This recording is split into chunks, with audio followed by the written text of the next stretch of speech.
Good morning, नमस्ते। महुआ take one में आप सभी का स्वागत है।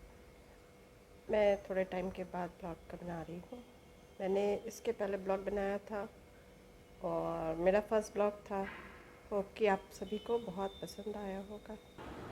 आज मैंने सोचा मैं आप सभी लोगों को, बड़े हैं, बच्चे हैं, बूढ़े हैं, उन सभी को अमर चित्रकथा की दुनिया में ले चलूँ। ये स्पॉन्सर्ड नहीं है, ये मैंने बस एक ऐसे ही बनाया कि मुझे लगा कि शायद आप लोगों ने पढ़ा होगा, बचपन में पढ़ा होगा, बड़े हो गए होंगे तो पढ़ा होगा। आजकल बुक्स थोड़ी मुश्किल होती है और हम इंटरेस्ट भी नहीं लेते क्योंकि हम अक्सर फ़ोन में होते हैं, ई बुक्स पढ़ते हैं। तो इसी मैंने सोचा कि मैं आप लोगों को अमर चित्रकथा एक बार फिर से इंट्रोड्यूस करूँ अमर चित्रकथा को। और मैं एक स्टोरी सुनाऊंगी, मैं एक कहानी सुनाऊंगी जिसमें ये बताया गया कि सिक्के का जन्म कैसे हुआ। ऐसा कहा जाता है कि जब मोहनजोदड़ो हुआ करता था तो उस समय रुपया नहीं उसका उपयोग होता था, रुपये की जगह अनाज का उपयोग होता था। और जो भी राज्य होते थे वो अनाज के साथ ही सारा व्यापार करते थे। आगे जाते हुए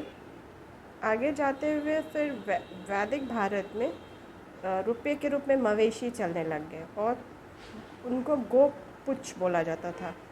गोपुच्छ जो गाय या मवेशी के पूँछ होते थे।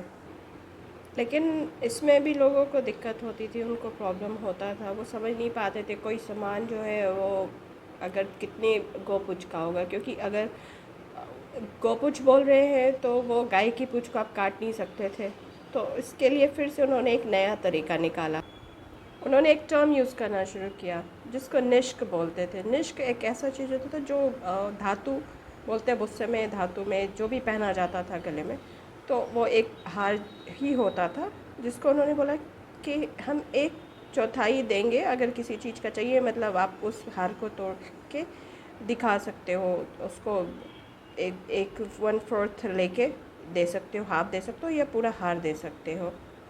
लेकिन प्रॉब्लम उस समय भी था क्योंकि वो हार का टुकड़ा जो था या तो धातु मिलावट हो सकती थी, कुछ भी हो सकता था, तो किसी को कुछ समझ में नहीं आता था। तो उन्होंने बोला कि अब उसको क्या करें। तो उन्होंने किया कि उसके बाद उन्होंने बोला कि चलो ठीक है, एक कृष्णला होता था। कृष्णला एक बीज होती थी जिसको रत्ती के रूप में यूज़ करते थे। रत्ती वो जो जानते होंगे, जो जनरली अभी तो सुनार यूज़ करते हैं, जो तराजू, छोटे छोटे तराजू तौलते हैं, तो उसमें रत्ती में यूज़ होता था। तो उसमें जो है वो कृष्णा लौज होता था और वो बीज होता था, और जो चावल, उड़द, ये सब भी वजन करने के काम आते थे। तो जो उसके बाद क्या हो गया कि लोग सोचने लगे, ओ हो ये तो बड़ा नीरस सा होने लग जाता था, तो क्या करें नहीं करें। फिर उसमें भी एक प्रॉब्लम था कि अनाज का कैसे तौल करके बराबर करें नहीं करें। तो उन्होंने फिर एक काम किया, तब उन्होंने एक निश्चित वजन के धातु का टुकड़ा बनाया जो हमेशा जो है एक टुकड़ा जो होता था उसको बोलते थे शतमान। शतमान जो होता था वो आज का जो मेट्रिक पद्धति है उससे आगे था, लेकिन उसमें भी होने लग गया कि शतमान में भी समस्याएं उठने लगी। लोग सोचने लग गए कि शतमान में भी कुछ गड़बड़ हो सकता है, कि उसमें शतमान जो होता था धातु का होता था, तो उसमें है कि अब धातु शुद्ध है नहीं है क्या है। तो फिर होता था कि अच्छा चलो ठीक है, इसको पहले कसौटी पे कस लेते हैं और चेक कर लेते हैं। लेकिन उसमें भी प्रॉब्लम था, अब हर समय तो कसौटी अवेलेबल नहीं है लोगों के पास। तो उन्होंने एक सर्टेन वेट में, अलग अलग वेट्स में टुकड़ा बनाना शुरू किया धातु का, जिस पे उन्होंने एक किसी जिम्मेदार जो भी ऑफिसर होते थे या अधिकारी जो होते थे उनका चिन्ह होने लग गया। तो उसके बाद आप वो लेके जाइए, उस टुकड़े को लेके जाइए और दिखा दीजिए कि देखिए यहाँ पे तो अधिकारी का चिन्ह लगा हुआ है।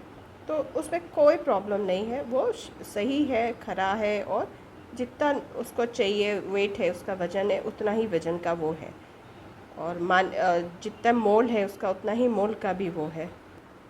कहा जाता है चीन और लीडिया में बनने के बहुत पहले सिक्कों का जन्म भारत में हो चुका था। पाणिनि के अष्टाध्याय में निष्क शतमान और पद के रूप में सिक्कों का वर्णन है। और ये एक मेरी छोटी सी मैं एक छोटा सा प्रयास कर रही हूँ आप लोगों तक कहानी के माध्यम से कुछ ज्ञान नॉलेज पहुँचाने की, जिसमें शायद आपके बच्चों को भी अच्छा लगे और शायद आप भी पसंद करें। अगर आपको पसंद आता है तो प्लीज़ लाइक, सब्सक्राइब और कमेंट्स करना ना भूलें। इससे मुझे इनकरेजमेंट मिलेगा और मैं आगे भी कुछ और कहानियाँ लेके आऊँगी मेरे बुक्स से, अमर चित्र कथा से, और मेरे आसपास जो भी अवेलेबल होगा उस चीज़ से। बच्चे इन सब चीज़ों से बहुत दूर होते जा रहे हैं, तो ये एक मेरा छोटा सा प्रयास है और उस प्रयास में आपका साथ चाहिए। धन्यवाद, नमस्कार।